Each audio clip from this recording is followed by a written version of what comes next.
Et salut YouTube, Siwaka. Aujourd'hui, j'avais envie de vous faire une petite vidéo sur le mercato.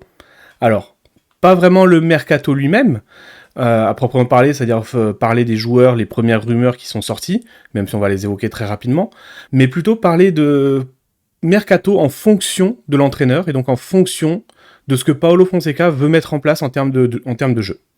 Donc le but de cette vidéo, c'est un petit peu de développer des profils qui sont manquants aujourd'hui dans l'effectif et qui seraient importants de ramener pour que Paulo Fonseca puisse mettre en place ses idées de jeu, sa façon de jouer.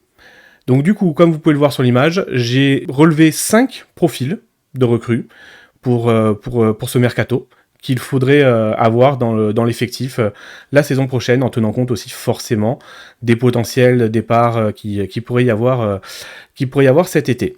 Donc comme vous voyez, donc je pars sur un défenseur central. On va développer juste après les caractéristiques et les profils attendus. Donc un défenseur central, un arrière gauche, un milieu défensif, un ailier et un attaquant.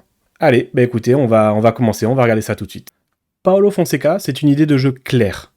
Il veut relancer proprement, dominer le ballon et attaquer avec intensité.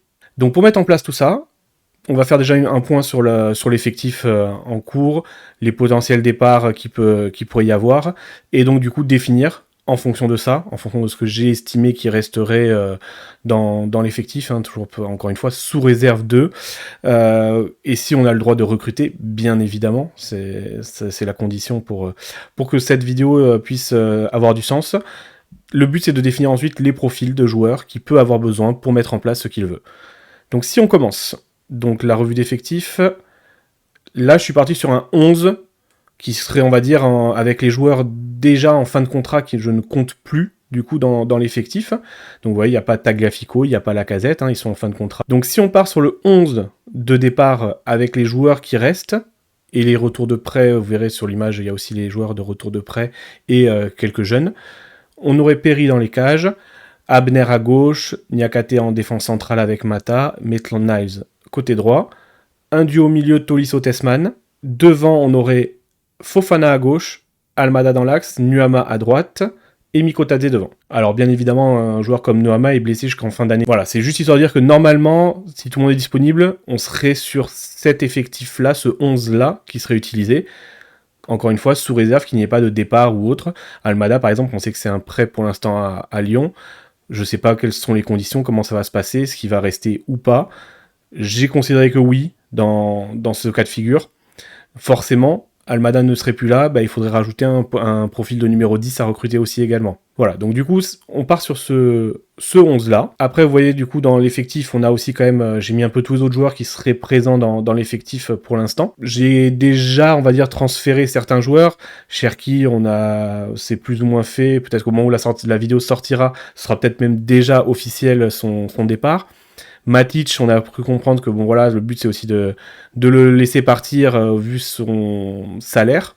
J'ai retiré également donc Pomari qui était prêté. Donc voilà, donc après on se retrouve avec plusieurs joueurs sur le banc. Donc j'ai aussi enlevé Descamps par contre, du coup effectivement, parce qu'on y a commencé à avoir des rumeurs comme quoi il partirait et il serait remplacé par un autre gardien. Donc ce qui fait qu'on a quand même encore sous contrat 4 gardiens professionnels à l'heure actuelle, donc Perry, Lassine Diarra, Timbengi, qui était en prêt en D1 serbe, et Mathieu Patouillet, qui était en prêt à Sochaux sur les 2 dernières saisons, dont vous pouvez retrouver la dernière vidéo que j'avais faite sur lui, pour un peu parler justement de son prêt, de savoir si ça pouvait être le successeur de Perry. En défense, Koumbedi pour doubler à droite, Kaletachar et Barisic dans l'axe, et Laziri côté gauche. Au milieu de terrain, il y a du monde sur le banc, dans le double pivot. Il nous reste encore Verretou, va peut-être bouger, je suppose, c'est possible. Aurel Mangalag, mais lui qui est blessé, ça devrait être jusqu'à fin juillet, fin août, je pense, et il devrait revenir dans l'effectif. Il reste les 2 retours de prêt au milieu de terrain qui sont Islam Alifa et Mahamadou Diawara. Et j'ai juste mis 2 autres jeunes qui vont être un peu plus importants dans l'effectif, vu qu'il y a eu le départ de Lacazette, Gomez Rodriguez et Enzo Molebe. Voilà le 11 avant recrutement et les joueurs qui composent l'effectif. Donc, si je reprends sur le 11 que j'ai mis tout à l'heure, j'ai retrouvé 4 joueurs dans le 11 et du coup l'attaquant remplaçant aussi qu'il faudrait compter. Je partirai donc sur, comme j'ai dit, donc un défenseur central. Donc là j'ai retiré plutôt Mata dans l'axe que Niakate, ça va peut-être faire parler, mais je ne vois pas Niakate acheter 32 millions d'euros, ne pas jouer, et il est gaucher en plus, donc mon avis est que Niakate va rester et continuer à jouer titulaire. J'ai retiré donc du coup Abner au poste arrière gauche. Au milieu de terrain, j'ai retiré Tessman, qu'on puisse recruter donc ce milieu défensif qui serait donc titulaire aux côtés de Corentin Tolisso dans le double pivot. Et du coup, j'ai aussi retiré Nuama du 11, vu qu'il est blessé en plus. Et ensuite, j'ai mis de côté l'attaquant remplaçant, qui est le 5e joueur que je recommande. Donc les besoins, donc l'ailier, le défenseur central, le milieu défensif, l'arrière gauche, l'attaquant. J'ai mis une petite coche sur le milieu défensif, quand même sorti comme information par Fabrizio Romano et par Hugo Guimé, c'est que Danilo serait cette première recrue de l'OL et il est milieu défensif. L'arrière gauche, j'ai mis un point d'interrogation parce qu'on a déjà eu 2 rumeurs qui sont sorties. Une première sur Junior Firpo, qui a été sortie par pareil Fabrizio Romano et Foot Mercato, et on a aussi vu passer Mitchell Baker. Donc si on parle d'abord sur le défenseur central, le profil souhaité pour moi, on est sur un bon relanceur, peut-être un des défauts qu'on pouvait avoir cette saison. J'avais fait une vidéo sur Paulo Fonseca, justement sur la relance. Retrouvez la vidéo, elle sera marquée en haut de la page. Donc du coup, un bon relanceur. Choisi de miser sur un joueur droitier parce que comme j'ai dit, du coup, Niakate ayant coûté 32 millions d'euros, étant gaucher, j'ai du mal à envisager de le voir sur le banc. Donc du coup, si on part de ce principe-là qui sera titulaire, je préfère qu'on aille chercher donc un joueur droitier qui jouera en priorité axe droit et ensuite idéalement un joueur qui est assez rapide. Donc voilà, donc il faudrait trouver ce défenseur central bon relanceur, rapide, droitier, plutôt grand, et bon de la tête forcément ça serait utile, et sur coup de pied arrêté ce serait que du bonus. Ensuite on a l'arrière gauche, donc il nous faut un joueur offensif, capable de jouer très haut comme un ailier sur le terrain. Là je reprends les mots de Paulo Fonseca, et du coup il expliquait que pour lui les latéraux jouaient en phase de relance, de possession, très très haut, très écarté sur le terrain. C'est ce qu'il recherchait dans son équipe à l'époque déjà du Shakhtar, qui est capable de participer au jeu dans les 30 derniers mètres, donc un joueur qui est capable de combiner avec ses équipiers autour de lui. Donc ça voilà, un joueur qui est capable de prendre et la ligne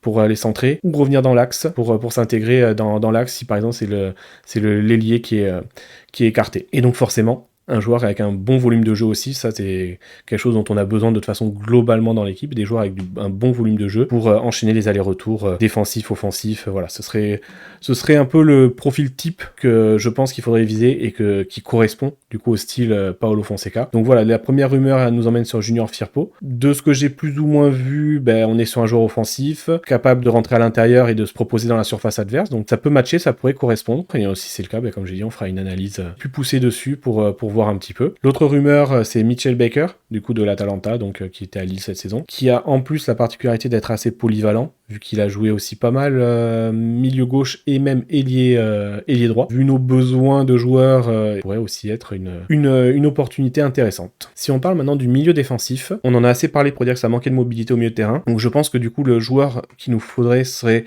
un joueur mobile, avec un gros volume de jeu également, capable de faire des courses offensives, défensives, qui a un gros abattage défensif, et surtout ce serait bien qu'on ait aussi un milieu de terrain qui en plus de ça soit capable de jouer sous pression. Voilà les points qui me semblent les plus importants pour le profil au milieu de terrain, pour le poste de milieu défensif dans le double pivot. Peut-être ce sera, et même très certainement ce sera Danilo, ce joueur. Quand ce sera fait, si ça se fait, on fera une analyse complète du joueur pour voir si ça correspond bien à tout ça. Alors l'ailier, du coup, on est sur un joueur, il nous faut un joueur qui est capable de faire des stats, donc que ce soit des buts ou des passes décisives. C'est vraiment un gros point négatif. On manque de joueurs comme ça. On a de la chance, Fofana est capable de faire énormément de stats aussi, donc ça c'est plutôt pas mal. Donc ce serait bien d'avoir un deuxième joueur, un deuxième ailier capable lui aussi de faire des statistiques. Un joueur idéalement de profondeur, mais dans le style de Paulo Fonseca, il faut pas que des joueurs de profondeur, il faut aussi des joueurs qui, donc comme je l'ai dit tout à l'heure, les latéraux très hauts, très éloignés, très écartés, pardon. Donc à ce moment-là, les ailiers rentrent à l'intérieur pour se proposer. Donc du coup, il faut un joueur qui soit capable de jouer aussi dans le demi-espace intérieur. Et donc du coup, techniquement bon, parce que voilà, jouer dans la densité adverse aussi. Donc voilà, il nous faut un joueur qui soit bon techniquement, capable de prendre la profondeur si besoin, donc assez rapide, et de jouer intérieur. Idéalement, au vu de nos besoins, encore une fois, dans le jeu et en termes de nombre et de départ potentiel ou pas, S'il peut jouer des deux côtés en plus, ce serait une bonne chose, ce serait une bonne chose pour nous, pour notre effectif. Et enfin l'attaquant. Donc comme je l'ai dit, hein, du coup on est plutôt sur un joueur de backup, dans un style plutôt différent. Pivot qui serait plus fixé dans l'axe, pas comme Mikotadze qui est capable de s'écarter sur le côté pour prendre de la vitesse. Le but c'est aussi d'avoir un profil différent. Donc voilà, donc plutôt un joueur plutôt axial, pivot, bon de la tête, pour qu'on puisse aussi bénéficier de ça sur les coups de pied arrêtés et sur les centres. Et surtout que si on a un joueur avec un profil différent, ça permet de faire aussi des fois une association offensive avec Mikotadze, d'avoir un duo à deux offensif avec un joueur peut-être plus fixe et un Mikotadze qui tourne autour, qui va lui sur le côté, qui revient. Voilà, c'est bien d'avoir plusieurs options. Voilà, donc on a fait le tour un peu des différents profils que j'aimerais voir dans l'effectif pour être compatible à Paulo Fonseca. Donc voilà, si vous avez des idées de joueurs, mettez-les en commentaire pour qu'on puisse voir un petit peu, selon vous, s'il y a des joueurs qui correspondent au profil que j'ai établi pour les différents postes. J'avoue que je ne me suis pas encore penché moi-même sur les joueurs eux-mêmes qui pourraient correspondre à ces profils-là. Merci en tout cas d'avoir suivi cette vidéo jusqu'au bout. N'hésitez pas à vous abonner si vous avez apprécié la vidéo, ça me permet de voir que ça vous intéresse et de vous proposer de nouveaux contenus régulièrement et de liker la vidéo. Merci!